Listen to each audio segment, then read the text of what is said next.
जय हिंद बच्चों। आज का टॉपिक हमारा होने वाला है conversion of galvanometer into voltmeter.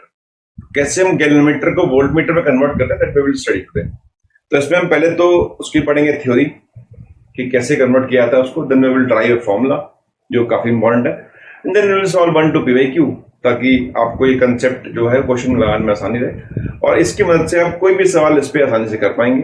तो आप वीडियो को एंड तक देखें और आपको अगर मेरा कंटेंट पसंद आता है तो वीडियो पे कमेंट जरूर करें, लाइक करें, शेयर करें, सब्सक्राइब भी करें।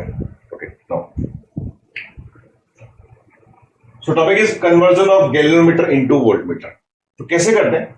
ए high resistance is connected in series with the galvanometer. Galvanometer के सीरीज में हम एक बहुत हाई रेजिस्टेंस लगा देते हैं,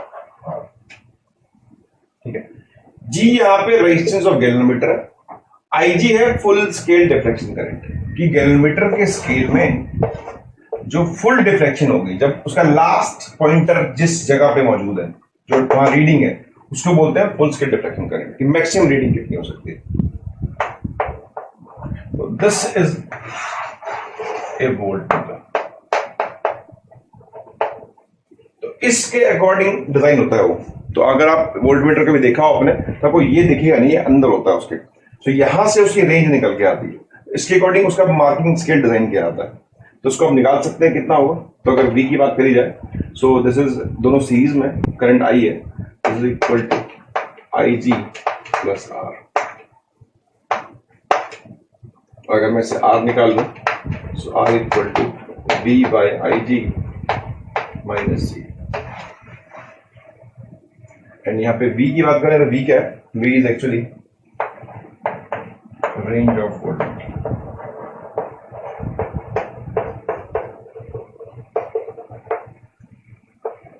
कि वोल्टमीटर की रेंज क्या है, और R है वो हाई रेजिस्टेंस।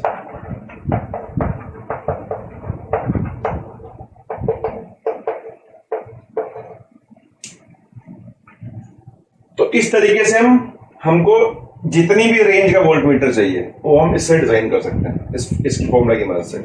सो अगर हमें चाहिए कुछ 20 वोल्ट का, तो ये 20 हो जाएगा। उससे अब IG पता होता है हमको कि गैल्वेनोमीटर में कितना IG है, कितना रेजिस्टेंस है उसका। तो उसके हम R निकाल सकते हैं कितना रेजिस्टेंस सीरीज में लगाएं, और उससे हम उसको डिजाइन करके आपको पेश कर देते हैं एक voltmeter. This is the formula. तो इसके हेल्प से आप डिफरेंट टाइप ऑफ सवाल कर सकते हैं कि भाई कैसे हम कितनी रेंज का वोल्टमीटर बनाए तो कितना रेजिस्टेंस चाहिए। अब देखते हैं कि इसे हम कैसे एक सर्किट में कनेक्ट करते हैं बिफोर सॉल्विंग क्वेश्चन। तो इट इज कनेक्टेड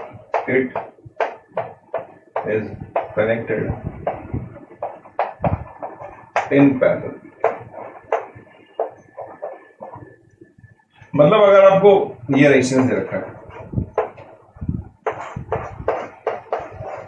अच्छा वोल्टमीटर का काम क्या होता है? काम इसका होता है कि पोटेंशियल डिफरेंस को नापना है ना। तो आपको अगर इसके अक्रॉस पोटेंशियल डिफरेंस नापना है तो आप इसको सीरीज में तो लगा सकते नहीं हो।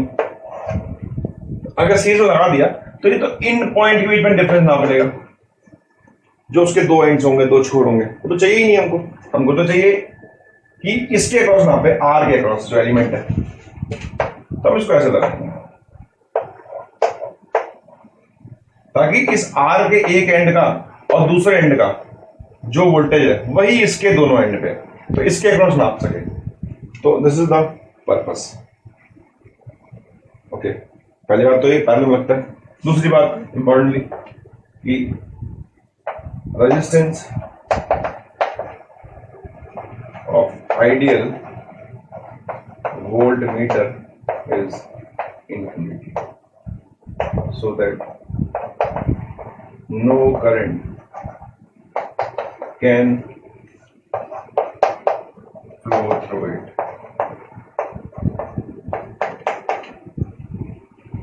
अब ये भी काफी इंपॉर्टेंट पॉइंट है कि आइडियली रेजिस्टेंस वोल्टमीटर का इंफिनिटी होना चाहिए, बहुत ज्यादा, ताकि उससे करंट पास ना कर पाए। अब इसको समझते हैं कि कैसे हम इसको बोल रहे हैं इस पॉइंट को।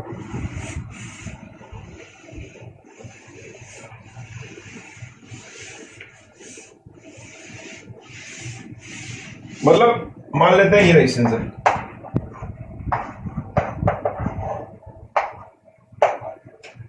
अब इसके अक्रॉस तो वोल्टेज तो पूरा V का V ही है, बिकॉज आपने लगा रखा पैरेलल, तो यहां कुछ वोल्टेज भी है। ठीक है, और तो ये रेजिस्टेंस भी है, और यहाँ हमें नापना है, इसके क्रॉस नापना है कितना है, यहाँ पे कितना है।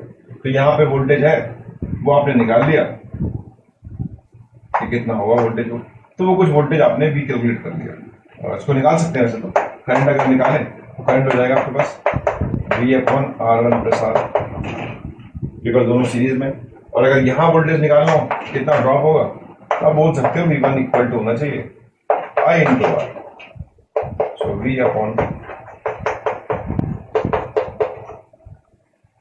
कितना वोल्टेज यहाँ पे ड्रॉप होना चाहिए इसके क्रॉस।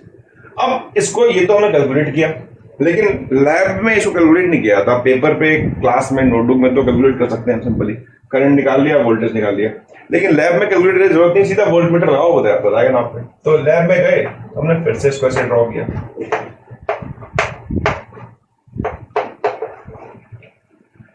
अब जैसे ही ड्रॉ किया, तो अगर इसका कुछ रेजिस्टेंस हुआ खुद का, तो फिर तो सर्किट में इसमें भी करंट फ्लो करेगा, आईवी।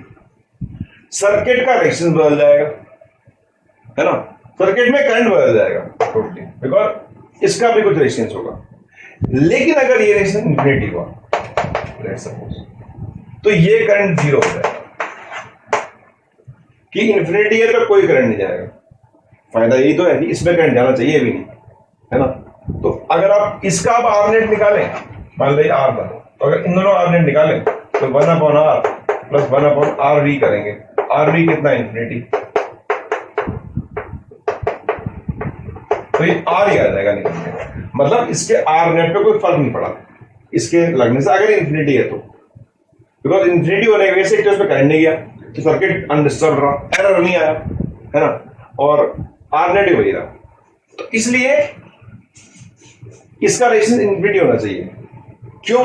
ताकि ये करंट से कोई करंट ना ले, सर्किट से कोई करंट ना ले, और इंफिनिटी है तो रेजिस्टेंस भी डिस्टर्ब नहीं होगा, कुछ भी डिस्टर्ब नहीं करेगा, एग्जैक्ट रीडिंग मिलेगी। लेकिन दुर्भाग्य ये है कि ऐसा हो नहीं पाता, बिकॉज हमेशा कुछ ना कुछ तो होगा, इंफिनिटी तो मतलब ही नहीं है कोई।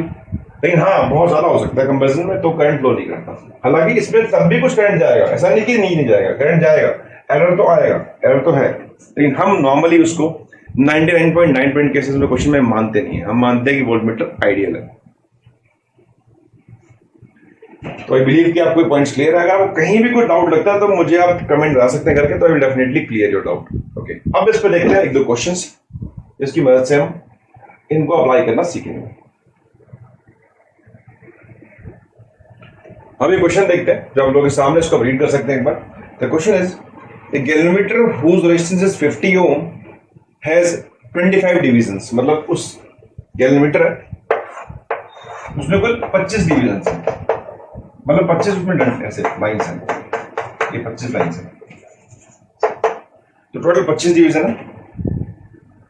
When a current 4 × 10⁻⁻⁴ passes, pointed deflects by 1 division। मतलब एक डिवीजन जो इसका वो इतना है, 4 × 10⁻⁻⁴ एम्पियर का। इतना करंट पास किया तो खाली एक डिवीजन उठ पाया। So to use the galvanometer as a voltmeter of range 2.5 volts, so what is the shunt resistance connected, R कितना कनेक्ट किया शंट में, आर। ओके, तो द फॉर्मूला इज आवर, जब भी देखा हमने, V is equal to IG into G plus R होता है ना। So R is equal to V by IG minus G। So V is our 2.5, G is our 25। हमको IG निकालना। IG होता है फुल स्केल डिफ्लेक्शन करंट, कि जब full scale पे हो तो कितने डिफ्लेक्शन है। तो आपको तो एक डिवीजन की पता है, एक डिवीजन की इतनी है। और टोटल क्वेश्चन में देखें अगर आप, तो क्वेश्चन में टोटल गिवन है 25 डिवीजन गिवन है ना। तो 25 डिवीजन है, एक डिवीजन में इतना आ रहा है, तो 25 में कितना आएगा, 25 × 4 10⁻⁻⁴, तो दिस इज इक्वल टू 10⁻⁻⁴, है ना। सो पुट कर लेते हैं। तो this is our IG, this is full scale deflection current.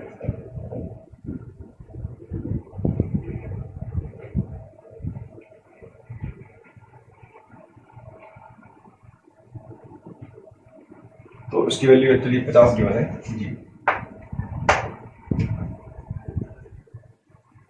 This is 50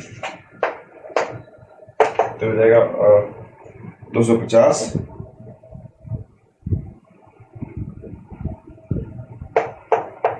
minus 50 is equal to 200. So the answer of this question is 200 ohm. This is option number B. पहले हमने G कर लिखा, G is actually 50 ohm. ये question पढ़ सकते हैं आप लोग. तो 200 ओम लगाना पड़ेगा इसमें, ताकि ये जो गैल्वेनोमीटर है ये 2.5 वोल्ट के वोल्ट मीटर कन्वर्ट हो जाए. तो इस तरह से क्वेश्चन किया सकते हैं इसके. कभी कभी क्वेश्चंस में दोनों मिक्स कर दिए जाते हैं एक साथ, कि भाई एमीटर और वोल्ट मीटर दोनों एक साथ लगा दिए, कि पहले उसे हमने मीटर बनाया फिर से वोल्ट मीटर बनाया, या फिर पहले वोल्ट मीटर बनाया फिर मीटर बनाया. तो सिंपल दो फॉर्मूले हैं. एक तो मैंने पिछले लेक्चर में किया जिसमें हमने उसे कन्वर्ट किया था मीटर में, यहाँ कन्वर्ट किया वोल्ट मीटर में. आप दोनों को देखिए और क्वेश्चन ट्राई करें, डेफिनेटली आप सारे क्वेश्चन कर पाएंगे. And this is all about this lecture. अगर आपको मेरा कंटेंट पसंद आता है तो वीडियो पे आप कमेंट जरूर करके बताएं मुझे आपको कैसा लगा. एंड वीडियो को शेयर करें, लाइक करें जितना कर सकते हैं, और मेरी प्लेलिस्ट को जाके एक्सप्लोर करें, उस पर और बहुत सारे क्वेश्चंस और कंटेंट मौजूद है. Thanks for watching.